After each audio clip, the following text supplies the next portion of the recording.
Takže ahojte ľudia, ja vás zdravím, no a dneska tu mám pre vás produkt, ktorý je, že akože, no, nepovedala by som, alebo teda nenazvala by som tento produkt úplne novinkou, ale je taký dosť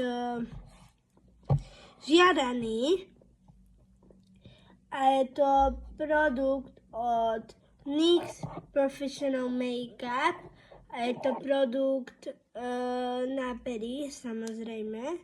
A je to produkt, no je to lesk na pery,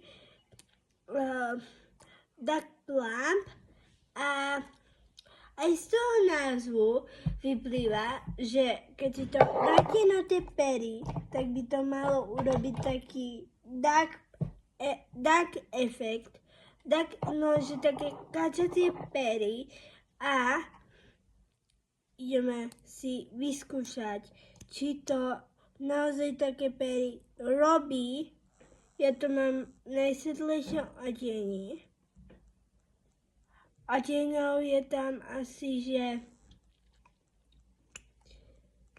10 alebo 15 odtieňov, dosť veľa je tam tých odtieňov. A mám takýto najsvetlejší odtieň, je takýto do hnedá.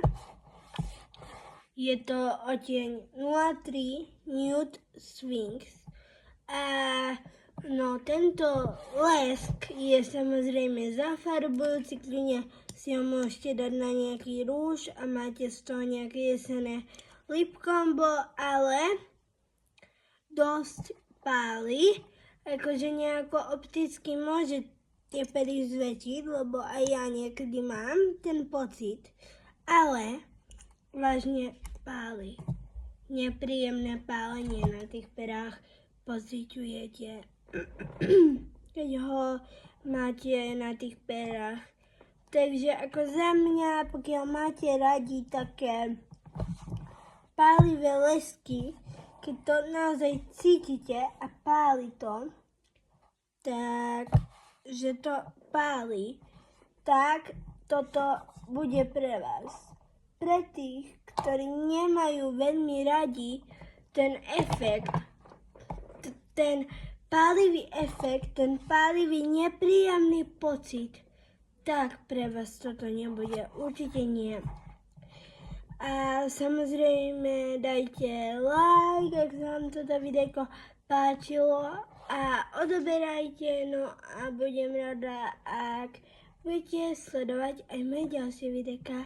Čaute!